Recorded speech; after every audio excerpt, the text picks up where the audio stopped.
হরহামেশাই বন্ধু মহলে কেউ ডিপ্রেশন নিয়ে কথা বলছে। ডিপ্রেশন মানে কি শুধুই মন খারাপ, নাকি আপনার অজান্তেই এর সাথে জড়িয়ে আছে ভয়াবহ রোগ, করুণ পরিণতি? হোক পারিপার্শ্বিক অবস্থা, দুশ্চিন্তা কিংবা একঘেয়ে জীবন, বা হতে পারে নিজেকে নিয়ে হীনমন্যতায় ভুগতে থাকা। এসব যখন মনের ওপর চাপ সৃষ্টি করে তখন দেখা দেয় বিষণ্ণতা বা মানসিক অবসাদ, যাকে বলে ডিপ্রেশন। তবে অনেকেই একে কেবল মন খারাপ বলে সংজ্ঞায়িত করে থাকেন। বিষয়টি নিয়েও যে কথা বলা জরুরি, মনে যে রোগ হতে পারে তাতে যেমন কেউ বিশ্বাসী নন। আর এখানেই অধিকাংশ মানুষ নিজেকে ঠেলে দেন এই মানসিক ব্যাধির দিকে। তবে প্রশ্ন হলো, আসলেই মন খারাপ মানে কি ডিপ্রেশন? উত্তর না। বিজ্ঞানীদের ভাষায় মন খারাপ বা কোনো কিছু নিয়ে দুঃখ প্রকাশ করা মানেই ডিপ্রেশন নয়।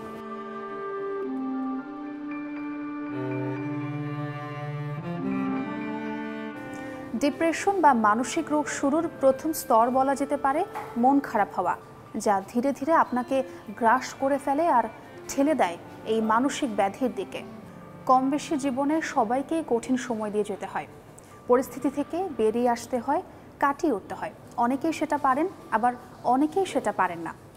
তখন এক ধরনের শূন্যতা আপনাকে গ্রাস করতে থাকে, আর এই অনুভূতি দীর্ঘ সময়ের জন্য হতে থাকলে এতটাই মারাত্মক আকার ধারণ করে যার পরিণতি দাঁড়ায় ভয়াবহ এবং করুণ।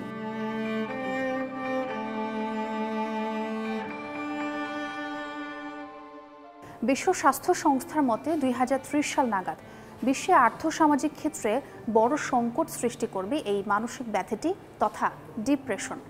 তারা এক জরিপে উল্লেখ করেছেন, নিম্ন আয়ের বা মধ্যম আয়ের দেশে বসবাসকারী 75%-এরও বেশি মানুষ বিষণ্ণতার চিকিৎসা নিতে বাধাগ্রস্ত হচ্ছেন। আমেরিকান সাইকিয়াট্রিক অ্যাসোসিয়েশন এই মানসিক অবসাদ বা ডিপ্রেশনের 9টি লক্ষণ চিহ্নিত করেছেন।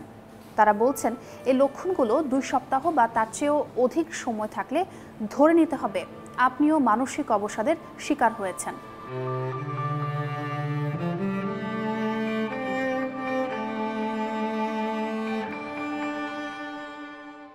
এবার লক্ষণগুলো কি তা নিয়ে কথা বলি।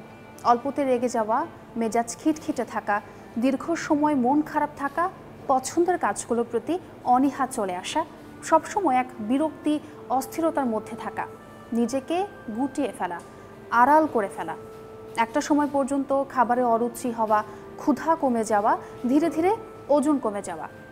সব থেকে ভয়াবহ যেটি, একটা পর্যায়ে জীবনের প্রতি আগ্রহ হারিয়ে ফেলা, নিজেকে ক্ষতি করার প্রবণতা তৈরি হওয়া।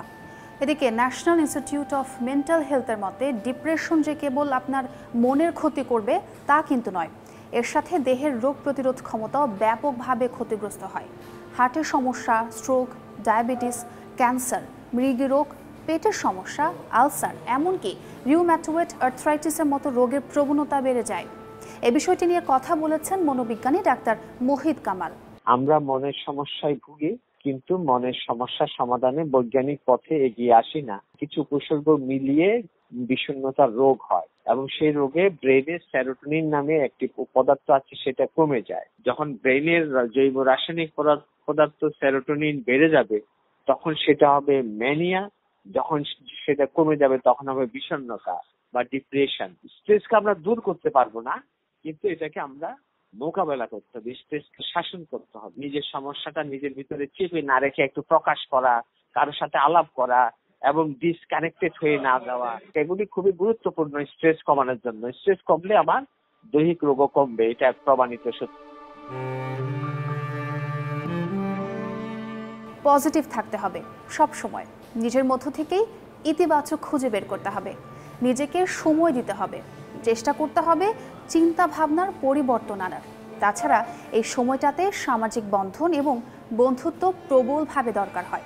তাদের সাথে সমস্যার কথা খুলে বললে, পরিবার আপনজনের সঙ্গে বেশি বেশি সময় কাটালে সহজেই কিছুটা হলেও মানসিক চাপ কমানো সম্ভব।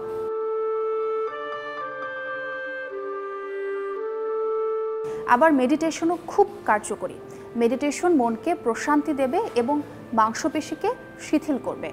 আর মনের প্রশান্তির জন্য প্রকৃতির সৌন্দর্য উপভোগ করা শ্রেয়।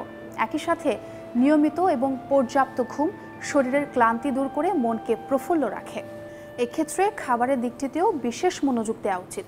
পরিমিত সুষম খাদ্য, ফল, শাকসবজি, প্রোটিন এবং প্রচুর পরিমাণে পানি পান করতে হবে। যতটা সম্ভব তেলে ভাজা খাবার, ঝাল, শর্করা ও চর্বি জাতীয় খাবার, সিগারেট, কফি, অ্যালকোহল ইত্যাদি পরিহার করতে হবে।